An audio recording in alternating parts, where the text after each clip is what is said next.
Helo, yn y cyflwyniad hwn byddwn yn amlinellu prosesau a llinell amser Rhydywaun ar gyfer gwobrwyo graddau Haf 2021. Gan nad oes arliadau eleni, yr ysgol fydd yn penderfynu ar eich graddau. Ond sut ydym yn mynd i wneud hynny? Mae'r ysgol wedi creu polisi sy'n dilyn canllawiau'r byrddau arholi a chymwysterau Cymru.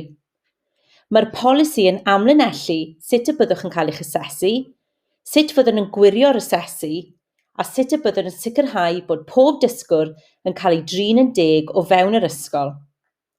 Bydd rhaid i ni ddanfon y polisi hwn i cybac mwyn iddo gael ei gymeradwyo.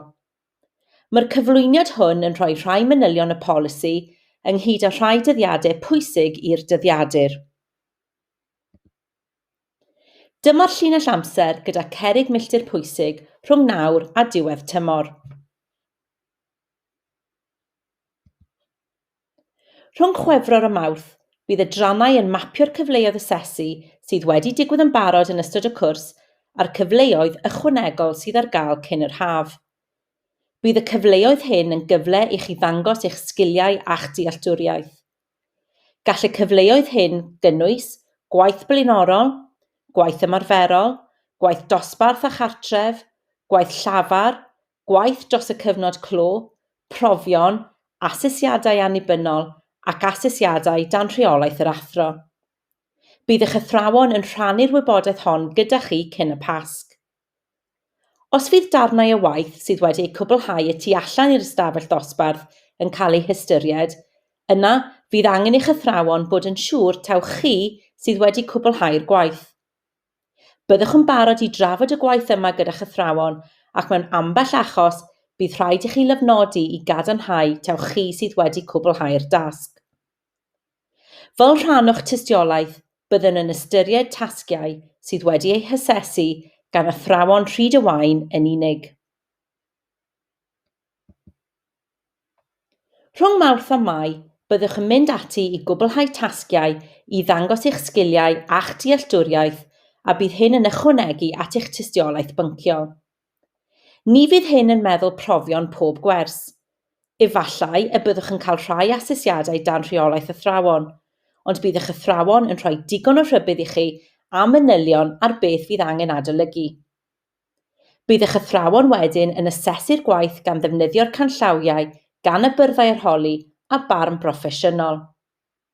Bydd athrawon eraill o'r adran ac o ysgolion eraill mewn rhai achosion yn gwirio bod y marcio'n gywir a bod y prosesau cywir yn cael eu dilyn.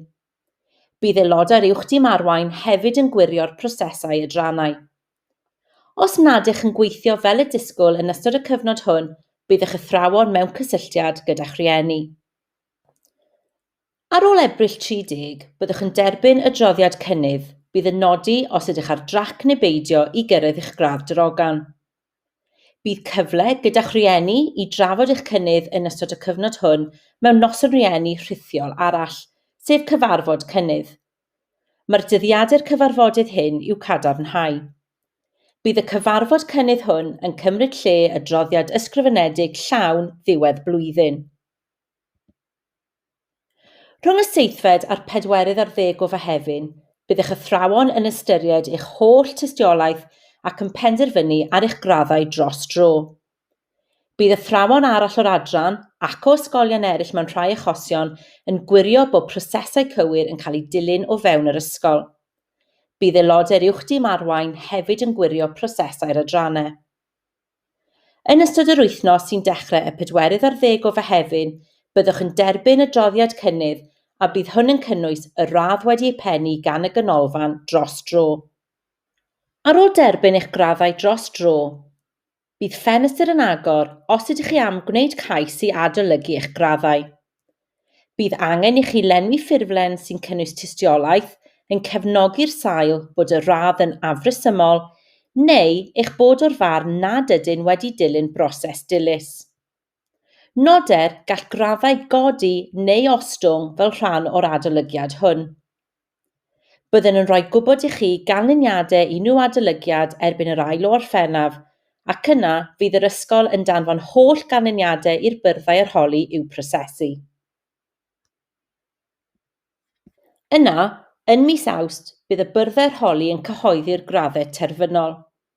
Bydd disgyblion safon uwch, uwchgyfrannol a lefel 3 yn derbyn canlyniadau ar y 10 o Awst. Bydd disgyblion tygau a lefel 2 yn derbyn canlyniadau ar y 12 o Awst. Ewch amdani. Dros yr wythnosau nesaf, gwnewch bob tasg i'r gorau o'ch gallu. Gofynnwch am gymorth, gwrandewch ar beth mae eich athrawon yn dweud wrthych chi, a sicrhewch eich bod yn dod i'r ysgol. Pob lwc i bawb.